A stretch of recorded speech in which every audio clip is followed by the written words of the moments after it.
ಪ್ರತಿಯೊಬ್ಬ ರಾಜಕೀಯ ನಾಯಕನು ಕೂಡ ತನ್ನ ನಂತರ ಯಾರು ಉತ್ತರಾಧಿಕಾರಿ ಆಗಿರಬೇಕು ಅನ್ನೋದನ್ನ ಯೋಚನೆ ಮಾಡಿರ್ತಾರೆ. ಅದೇ ರೀತಿಯಾಗಿ ಸಿದ್ದರಾಮಯ್ಯ ಅವರು ಕೂಡ ಮಾಡಿದ್ದಾರೆ, ಅದರಲ್ಲಿ ಯಾವುದೇ ಅನುಮಾನಗಳು ಬೇಡ. ಹಾಗಾದ್ರೆ ಸಿದ್ದರಾಮಯ್ಯ ಅವರ ನಂತರ ಯಾರು ಅವರ ಸ್ಥಾನಮಾನವನ್ನ ರಾಜ್ಯದಲ್ಲಿ ತುಂಬುತ್ತಾರೆ ಅಂತ ನೋಡ್ತಾ ಹೋದಾಗ ಸತೀಶ್ ಜಾರಕಿಹೊಳಿ ಅವರ ಹೆಸರು ಕೇಳಿ ಬರುತ್ತೆ.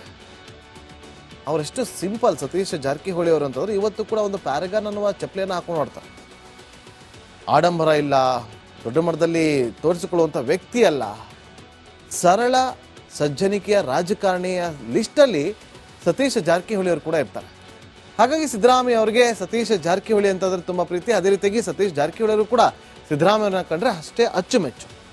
ನೋಡಿ, ಈಗ ನಾನು ಆಗಲೇ ಹೇಳ್ತಾ ಇದ್ದೆ, ಸಿದ್ದರಾಮಯ್ಯ ಅವರು ರಾಹುಲ್ ಗಾಂಧಿ ಅವರ ಬಳಿ ಒಂದು ವಿಚಾರವನ್ನು ಪ್ರಸ್ತಾಪ ಮಾಡಿದ್ದಾರೆ. 2.5 ವರ್ಷ ಆಗ್ತಾ ಬರ್ತಾ ಇದೆ, ಕೆಲವೊಂದಷ್ಟು ಬದಲಾವಣೆಗಳನ್ನು ಮಾಡಬೇಕು, ಸಚಿವ ಸಂಪುಟ ಪುನರ್ರಚನೆ ಮಾಡಬೇಕು ಅಂತ ಹೇಳಿ ಅವರು ಮುಂದೆ ಪ್ರಸ್ತಾಪ ಮಾಡಿದ್ದಾರೆ. ಕೆಲವೊಂದಷ್ಟು ಕಾರಣಗಳನ್ನು ಕೂಡ ಕೊಟ್ಟಿದ್ದಾರೆ. ಅದಕ್ಕೆ ರಾಹುಲ್ ಗಾಂಧಿ ಅವರು ಕೂಡ ಓಕೆ ಅಂತ ಹೇಳಿರಬಹುದು.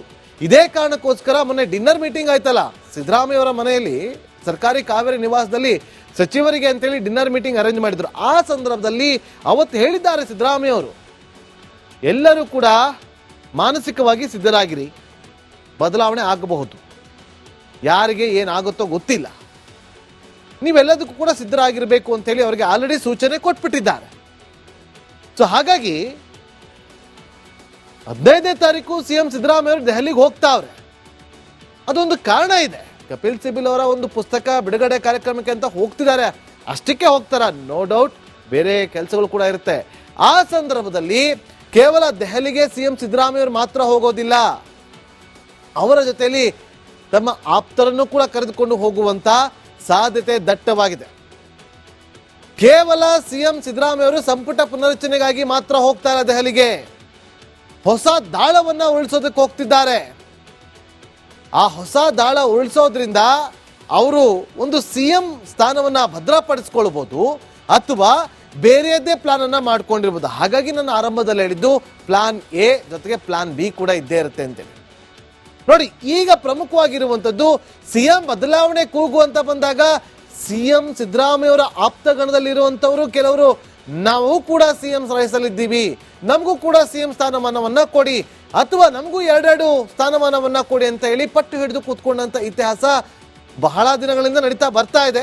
ಅದನ್ನು ಕೂಡ ಪ್ರತಿಯೊಬ್ಬರು ಕೂಡ ಗಮನಿಸಿದ್ದಾರೆ. ಒಂದು ಸಿಎಂ ಸ್ಥಾನ ಕೊಡಿ, ಇಲ್ಲ ನಮಗೂ 2 ಸ್ಥಾನ ಕೊಡಿ. ಡಿ.ಕೆ. ಶಿವಕುಮಾರ್ ಅವರು ಕೊಟ್ಟಿದ್ದೀರಲ್ವಾ ಕೆಪಿಸಿಸಿ ಅಧ್ಯಕ್ಷ ಸ್ಥಾನ, DCM, ನಮಗೂ ಅದೇ ರೀತಿಯಾಗಿ 2 ಸ್ಥಾನಮಾನವನ್ನ ಕೊಡಿ ಅಂತ ಪಟ್ಟು ಹಿಡಿದು ಕೂತಿದ್ದು ತುಂಬಾ ದಿನಗಳಿಂದ ನಾವು ಕಾಣ್ತಾ ಇದ್ದೀವಿ. ಈಗ ಕೆಸಿ ಅಧ್ಯಕ್ಷ ಗಾದಿ ಮೇಲೆ ಡಿ.ಕೆ. ಶಿವಕುಮಾರ್ ಅವರು ಕೂತಿದ್ದಾರೆ. ಸಿದ್ದರಾಮಯ್ಯ ಬಣ ಆ ಸ್ಥಾನವನ್ನ ಕಸಿಯೋದಕ್ಕೆ ರಣತಂತ್ರವನ್ನ ಹೆಣಿತಾ ಇದೆ.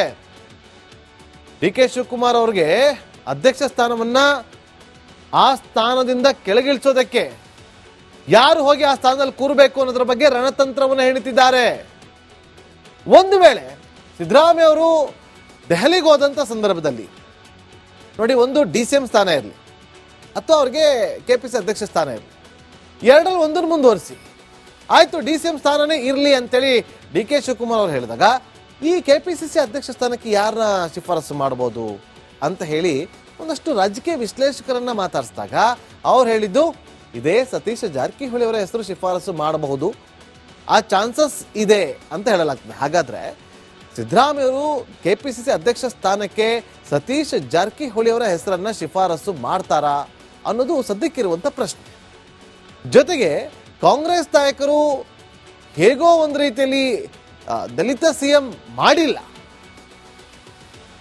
ಈಗ ದಲಿತ ಅಧ್ಯಕ್ಷರನ್ನಾದರೂ ಆಗಿ KPCC ಅಧ್ಯಕ್ಷರನ್ನಾದರೂ ಮಾಡ್ತಾರಾ ಅನ್ನೋ ಚರ್ಚೆಗಳು ಕೂಡ ಶುರುವಾಗುತ್ತೆ. ಯಾಕೆ ಮಾಡಿಲ್ಲ ಅನ್ನೋ ಪ್ರಶ್ನೆಗಳು ಹಲವು ನಾಯಕರು ಕೂಡ ಕೇಳಿದ್ದಾರೆ. KPCC ಅಧ್ಯಕ್ಷ ಸ್ಥಾನಮಾನವನ್ನ ಕೂಡ ಗಮನಿಸ್ಕೊಂಡು ಬನ್ನಿ. ಇತಿಹಾಸವನ್ನ ಕೇವಲ KPCC ಅಷ್ಟೇ ಅಲ್ಲ ವೀಕ್ಷಕರೇ, KPCC ಅಷ್ಟೇ ಅಲ್ಲ, ಯಾವುದೇ ಒಂದು ಪಕ್ಷವನ್ನ ತೆಗೆದುಕೊಳ್ಳಿ, ಇಲ್ಲಿಯವರೆಗೂ ಕೂಡ ಒಂದಷ್ಟು ಮುಖ್ಯಮಂತ್ರಿಗಳ ರೇಸ್ ಇಡೀ ದೇಶದ ವಿಚಾರ, ಇಡೀ ನಮ್ಮ ಕರ್ನಾಟಕ ರಾಜ್ಯದ ಇತಿಹಾಸದ ಪುಟವನ್ನೇ ಒಂದ್ಸರಿ ಗಮನಿಸಿ ನೋಡಿ. ಸೊ ಒಂದಷ್ಟು ಮುಖ್ಯಮಂತ್ರಿಗಳು ಅಂತ ಬಂದಾಗ ಲಿಂಗಾಯತ ಒಕ್ಕಲಿಗ ಇದೇ ಒಂದು ಪ್ಯಾರಲಲ್ಲೇ ಬಂದಿರುವಂಥದ್ದು. ಹಾಗಾಗಿ ನೋಡಿ, ಎಐಸಿಸಿ ಅಧ್ಯಕ್ಷರನ್ನಾಗಿ ಮಲ್ಲಿಕಾರ್ಜುನ್ ಖರ್ಗೆ ಅವರನ್ನ ಕೂರಿಸಿ ನಾವು ದಲಿತ ನಾಯಕನನ್ನು ನಾವು ಎಐಸಿಸಿ ಅಧ್ಯಕ್ಷರನ್ನಾಗಿ ಮಾಡಿದ್ದೀವಿ ಅಂತ ಹೇಳಿ ರಾಷ್ಟ್ರ ರಾಜಕಾರಣದಲ್ಲಿ ಹೇಳ್ಕೋಬಹುದು. ಆದರೆ ರಾಜ್ಯಕ್ಕೆ ಏನು ಉತ್ತರವನ್ನ ಕೊಡ್ತಾರೆ ಅಂತ ಬಂದಾಗ ಸತೀಶ್ ಜಾರಕಿಹೊಳಿ ಅವರನ್ನ ಏನಾದರೂ ಮಾಡಿದ್ರೆ, ನೋಡಿ ನಾವು ದಲಿತ ಸಮುದಾಯದ ನಾಯಕನನ್ನ ನಾವು ಕೆಪಿಸಿಸಿ ಅಧ್ಯಕ್ಷರನ್ನಾಗಿ ಮಾಡಿದ್ದೀವಿ ಅಂತ ಹೇಳ್ಕೋಬಹುದು. ಹಾಗಾಗಿ ಒಂದು ವೇಳೆ ಸಿಎಂ ಸ್ಥಾನಕ್ಕೆ ದಲಿತ ಸಮುದಾಯದವರನ್ನ ಕೂರಿಸಲಿಲ್ಲ ಅಂತಂದ್ರೂ ಕೂಡ ಕೊನೆ ಪಕ್ಷ ಕೆಪಿಸಿಸಿ ಅಧ್ಯಕ್ಷರನ್ನಾದ್ರೂ ಮಾಡ್ತಾರ ದಲಿತ ಸಮುದಾಯದವರನ್ನ ಅನ್ನೋ ಚರ್ಚೆ ಕೂಡ ನಡೀತಾ ಇದೆ. ಸತೀಶ್ ಜಾರಕಿಹೊಳಿ ಅವರು ಒಬ್ಬ ಸಾಮಾನ್ಯ ವ್ಯಕ್ತಿ ಆಗಿದ್ರು ಕೂಡ, ಸರಳ ಸಜ್ಜನಿಕೆಯ ರಾಜಕಾರಣಿ ಆಗಿದ್ರು ಕೂಡ ಸಾಮಾನ್ಯ ನಾಯಕನಲ್ಲ, ಒಬ್ಬ ಪ್ರಬಲ ನಾಯಕ, ಅಹಿಂದ ನಾಯಕನಂತೇಳಿ ಗುರುತಿಸ್ಕೊಂಡಿರುವಂತ ಸಿದ್ದರಾಮಯ್ಯ ಅವರ ನೆಕ್ಸ್ಟ್ ಯಾರು ಆ ಸ್ಥಾನಕ್ಕೆ ಅಂದಾಗ ಕೇಳಿ ಬರದಂತ ಹೆಸರು ಸತೀಶ್ ಜಾರಕಿಹೊಳಿ. ಅವ್ರು ನೋಡೋದಕ್ಕೆ ತುಂಬಾ ಸಾಫ್ಟ್ ಇರ್ಬೋದು, ಆದ್ರೆ ತುಂಬಾ ಚುರುಕಿದೆ ಅವ್ರದ್ದು, ಬಲು ಚುರುಕ ಅವರು. ಉತ್ತರ ಕರ್ನಾಟಕದಲ್ಲಿ ಪಕ್ಷಕ್ಕೆ ಮತ್ತಷ್ಟು ಬಲ ಬರುತ್ತೆ ಅವರನ್ನೇನಾದ್ರೂ ಆ ಒಂದು ಸ್ಥಾನಮಾನವನ್ನ ಕೊಟ್ಟು ಕೂರಿಸಿದ್ರೆ. ನೀವು ಕೇಳ್ಬೋದು, ಡಿ ಕೆ ಶಿವಕುಮಾರ್ ಬಣ ಸುಮ್ಮನೆ ಇರುತ್ತಾ ಅಥವಾ ಒಕ್ಕಲಿಗರು ಸುಮ್ಮನೆ ಇರ್ತಾರಾ ಡಿ ಕೆ ಶಿವಕುಮಾರ್ ಅವರನ್ನ ಬದಲಿಸ್ಬಿಟ್ರೆ ಅಂತ ಪ್ರಶ್ನೆ ಬಂದಾಗ, ಡಿ ಕೆ ಶಿವಕುಮಾರ್ ಅವರು ಸಿಎಂ ಆಗ್ತಾರೆ ಅಂತಂದಾಗ ವೋಟ್ ಹಾಕಿದ್ರು ತಾನೆ. ಈಗ ಸಿಎಂ ಆಗ್ತಿಲ್ಲ, ಕೆಪಿಸಿ ಅಧ್ಯಕ್ಷ ಗಾದಿಗೂ ಕೂಡ ಕುತ್ತು ಬರುತ್ತೆ ಅಂದಾಗ ಒಕ್ಕಲಿಗ ಸಮುದಾಯ ಸುಮ್ಮನೆ ಇರ್ತಾ ಅನ್ನೋದೇ ಪ್ರಶ್ನೆ. ಜೊತೆಗೆ ಡಿ ಕೆ ಶಿವಕುಮಾರ್ ಅವ್ರನ್ನ ಸುಮ್ಮನೆ ಕೂತಿರ್ತಾರ? ಖಂಡಿತವಾಗ್ಲೂ ಇಲ್ಲ. ಅವರ ನಡೆ ಒಂದು ರೀತಿಯಲ್ಲಿ ಯಾರು ಎಕ್ಸ್ಪೆಕ್ಟ್ ಮಾಡೋದಕ್ಕಾಗೋದೇ ಇಲ್ಲ. ಯಾವ ಟೈಮಲ್ಲಿ ಹೇಗೆ ಪಟ್ಟನ್ನ ಸಡಿಲಿಸಬಹುದು ಅನ್ನೋದನ್ನ ಚೆನ್ನಾಗಿ ತಿಳ್ಕೊಂಡಿದ್ದಾರೆ. ಸಿದ್ದರಾಮಯ್ಯ ರಾಜಕೀಯ ಪಟ್ಟನ್ನ ಹಾಕೋದ್ರಲ್ಲಿ ನಿಸ್ಸೀಮರು. ಅದೇ ರೀತಿಯಾಗಿ ಆ ಪಟ್ಟನ್ನ ಹೇಗೆ ಎದುರಿಸಬೇಕು, ಅದನ್ನು ಹೇಗೆ ಸಡಿಲಗೊಳಿಸಬೇಕು ಅನ್ನೋದಲ್ಲಿ ಡಿ ಕೆ ಶಿವಕುಮಾರ್ ಕೂಡ ಎತ್ತಿದ್ದಕ್ಕೆ. ಹಾಗಾದ್ರಿ ನೋಡ್ಬೇಕು, ಸತೀಶ್ ಜಾರಕಿಹೊಳಿ ಅವರಿಗೆ ಮುಂದಿನ ದಿನದಲ್ಲಿ ಸಿದ್ದರಾಮಯ್ಯ ಅವರ ಆಸೆಯಂತೆ ಕೆಪಿಸಿಸಿ ಅಧ್ಯಕ್ಷ ಸ್ಥಾನ ಸಿಗುತ್ತಾ, ಅಥವಾ ಮುಂಬರುವಂತ ಚುನಾವಣೆಯಲ್ಲಿ ಸತೀಶ್ ಜಾರಕಿಹೊಳಿ ಅವರ ನೇತೃತ್ವದಲ್ಲಿ ಚುನಾವಣೆಗಳು ನಡೆಯುತ್ತಾ ಅನ್ನೋದನ್ನ ಬಹಳ ಕುತೂಹಲಕ್ಕೆ ಕಾರಣವಾಗ್ತಾ ಇದೆ. ರಾಜಕೀಯದಲ್ಲಿ ಏನ್ ಬೇಕಾದ್ರೂ ಆಗ್ಬೋದು. ಮುಂದಿನ ಸುದ್ದಿ ಗಮನಕ್ಕೆ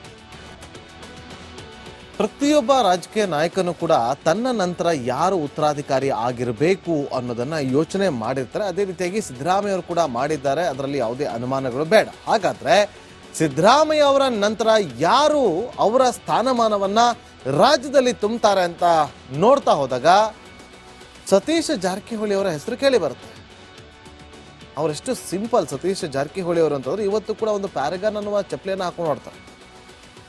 ಆಡಂಬರ ಇಲ್ಲ, ದೊಡ್ಡ ಮಟ್ಟದಲ್ಲಿ ತೋರಿಸಿಕೊಳ್ಳುವಂಥ ವ್ಯಕ್ತಿ ಅಲ್ಲ, ಸರಳ ಸಜ್ಜನಿಕೆಯ ರಾಜಕಾರಣಿಯ ಲಿಸ್ಟಲ್ಲಿ ಸತೀಶ್ ಜಾರಕಿಹೊಳಿ ಅವರು ಕೂಡ ಇರ್ತಾರೆ.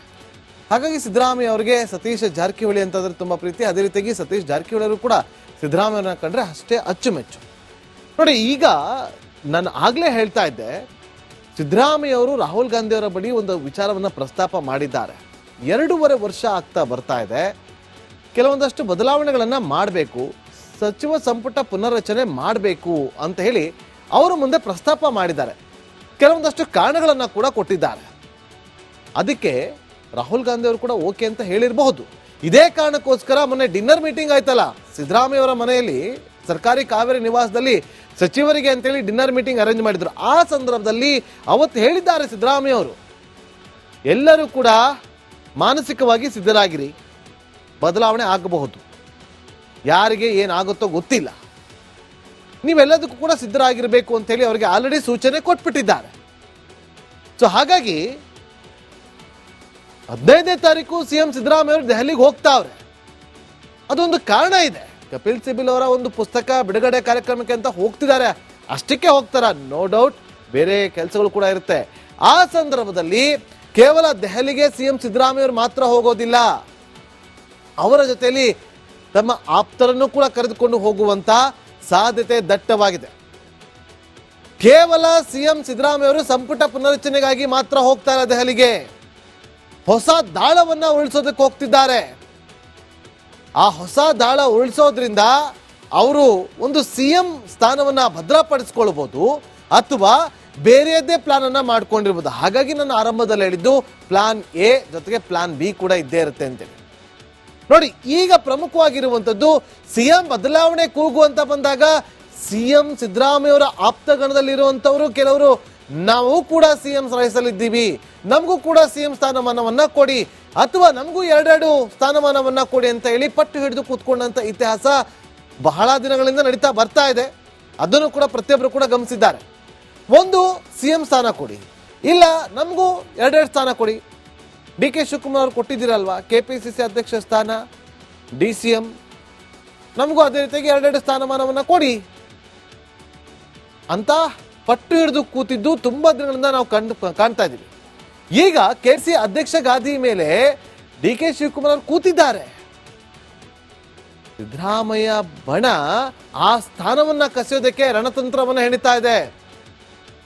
ಡಿ ಕೆ ಶಿವಕುಮಾರ್ ಅವರಿಗೆ ಅಧ್ಯಕ್ಷ ಸ್ಥಾನವನ್ನ ಆ ಸ್ಥಾನದಿಂದ ಕೆಳಗಿಳಿಸೋದಕ್ಕೆ ಯಾರು ಹೋಗಿ ಆ ಸ್ಥಾನದಲ್ಲಿ ಕೂರಬೇಕು ಅನ್ನೋದ್ರ ಬಗ್ಗೆ ರಣತಂತ್ರವನ್ನು ಹೆಣಿತಿದ್ದಾರೆ.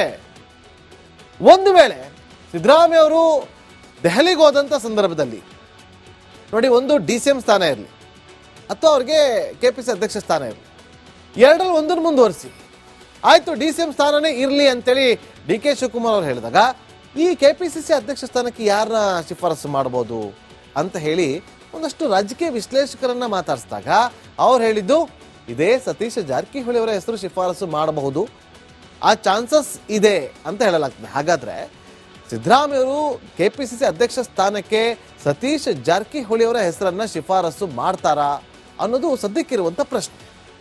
ಜೊತೆಗೆ ಕಾಂಗ್ರೆಸ್ ನಾಯಕರು ಹೇಗೋ ಒಂದು ರೀತಿಯಲ್ಲಿ ದಲಿತ ಸಿಎಂ ಮಾಡಿಲ್ಲ,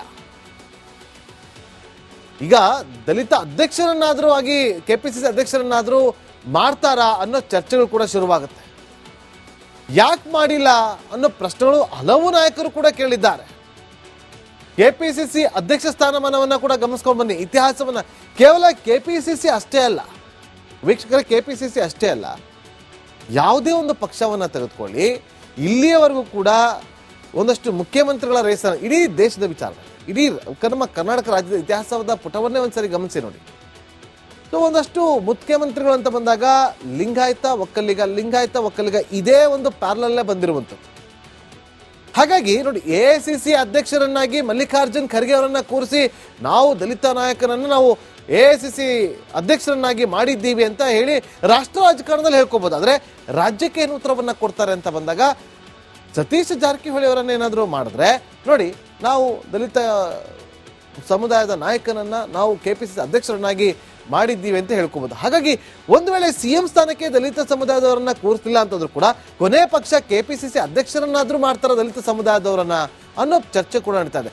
ಸತೀಶ್ ಜಾರಕಿಹೊಳಿ ಅವರು ಒಬ್ಬ ಸಾಮಾನ್ಯ ವ್ಯಕ್ತಿ ಆಗಿದ್ರು ಕೂಡ, ಸರಳ ಸಜ್ಜನಿಕೆಯ ರಾಜಕಾರಣಿ ಆಗಿದ್ರು ಕೂಡ ಸಾಮಾನ್ಯ ನಾಯಕನಲ್ಲ, ಒಬ್ಬ ಪ್ರಬಲ ನಾಯಕ, ಅಹಿಂದ ನಾಯಕನಂತೇಳಿ ಗುರುತಿಸ್ಕೊಂಡಿರುವಂತ ಸಿದ್ದರಾಮಯ್ಯ ಅವರ ನೆಕ್ಸ್ಟ್ ಯಾರು ಆ ಸ್ಥಾನಕ್ಕೆ ಅಂದಾಗ ಕೇಳಿ ಬರದಂತ ಹೆಸರು ಸತೀಶ್ ಜಾರಕಿಹೊಳಿ.